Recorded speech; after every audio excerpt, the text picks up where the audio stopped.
Hi, science will set you free. I'm an atheist and I don't believe in God because there is no evidence of his existence. I know why you believe in God. You believe in God because you don't know how things were formed. When you see anything, you say, "Oh, God made that."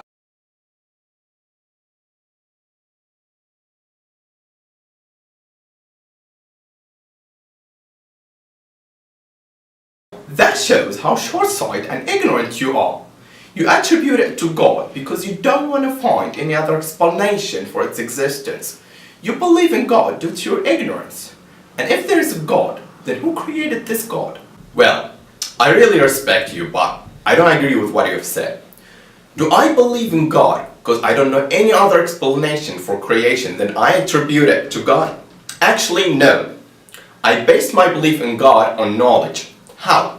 When you see something such as camera, oh come on, this is an old argument. Please let me continue answering you, then you can say what you want. Okay. When you see something such as camera, do you say that camera was designed by someone or was it through a very slow process? Common sense says it was designed by someone.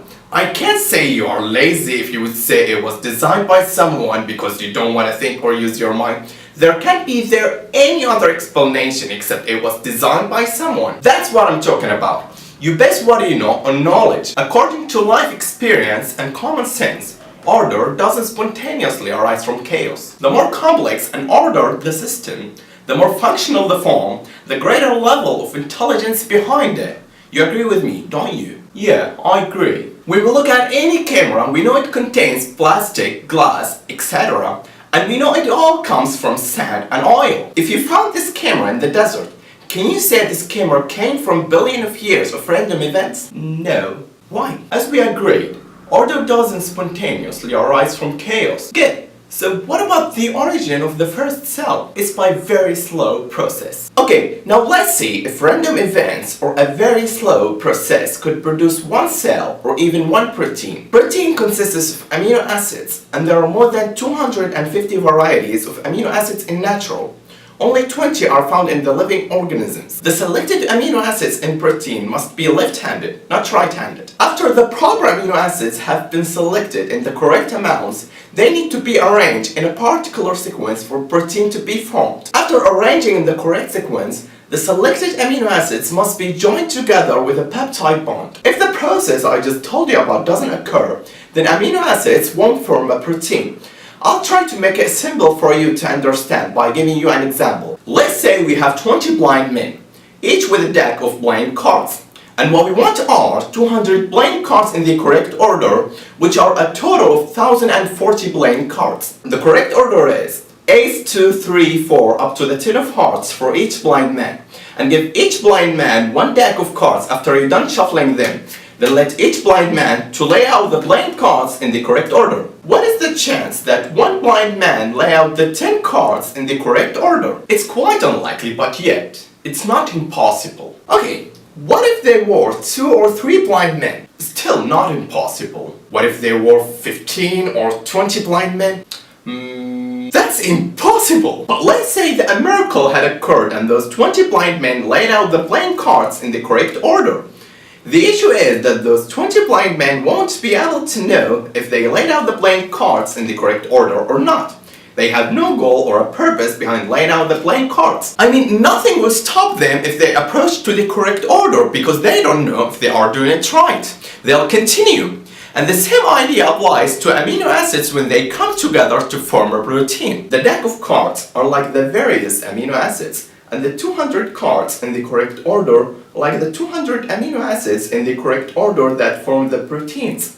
And blind men are like the random conditions that would assemble the amino acids to form a protein. What will maintain the correct order of amino acids when they approach to the precise order? Well, there is a natural law which controls the order of things. For example, I can't program a software program on the computer which can't direct the playing cards to be in the correct order. But your program has been designed by you. It was designed to choose a certain playing cards that gives us the correct order.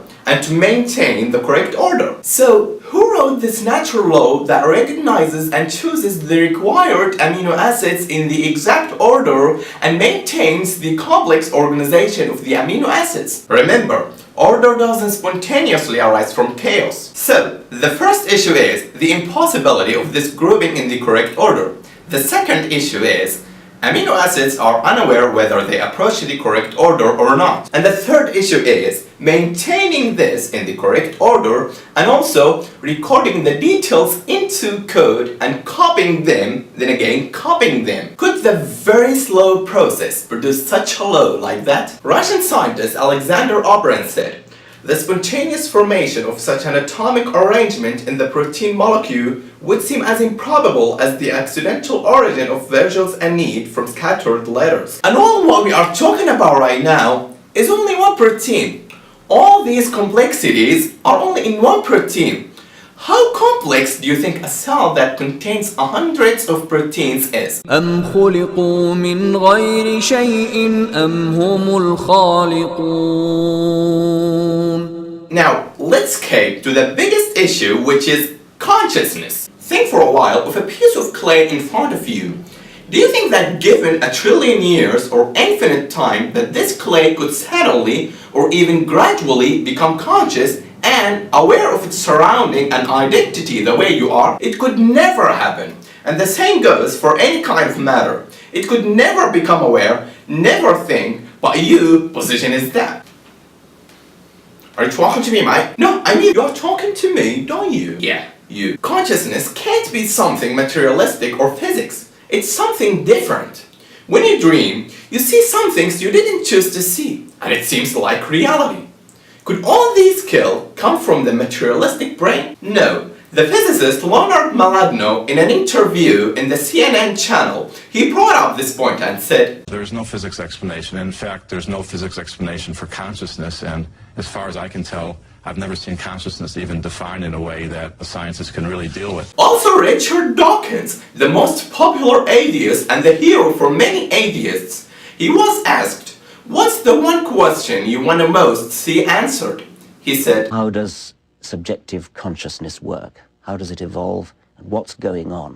When I have my own private feelings and you have your own private feelings, what happens when I see something red? What is it that makes the redness? What is it that makes the smell of onions? What is it that gives the subjective sensation that I know I have and I suspect you have, but I can never know what's going on inside your head?" Talking of Richard Dawkins, Bechstein in his documentary Expelled, No Intelligence Allowed, he interviewed Richard Dawkins and he asked him about the possibility of the intelligent design.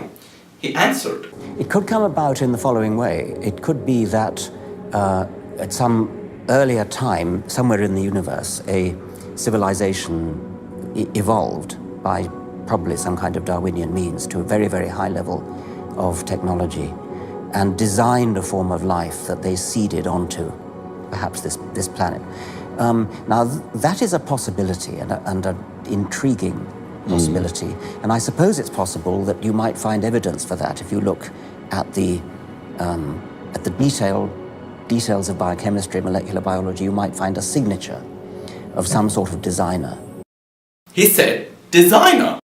And that designer could well be a higher intelligence from elsewhere in the universe. But that higher intelligence would itself have had to have come about by some explicable or ultimately explicable process. It couldn't have just jumped into existence spontaneously. That's the point. Yes, Dawkins. This designer is higher intelligence. This designer is nothing like unto him. This designer must be different from his designs. If that design or creation is dependent, the creator must be self-sufficient. And if that creation is finite, the creator must be eternal. And if that creation is confined by space and time, the creator must be free of it. We can see that Dawkins has an issue with the mystery of where did this designer come from. In the other words, who designed the designer or who created God? Well, this is a flawed question in my opinion. Why? Designer has his own attributes and the designs have their own attributes. And you are here mixing and confusing the attributes of the designer with the attributes of the designs. For example, I made this ball. Here, I am the designer and this ball is the design. My attributes, I feel, think, see and sleep. Ball doesn't have these attributes. You can't claim that ball think or feel. And you can't associate the attributes of ball with me. The ball doesn't have the ability to comprehend what I feel or think because its attributes are limited. And the designer has superior attributes than the design. I'll repeat the example, but I'll replace the word me with the word God, and replace the word ball with the word me. God made me. God is the designer, and I'm the design. God's attributes are self-sufficient, eternal, and not confined by space and time. I don't have these attributes, and you can't claim that I am eternal or self-sufficient. You can't associate my attributes with God. I don't have the ability to comprehend or imagine that God has no beginning, because my attributes are limited, and the human mind can't comprehend everything.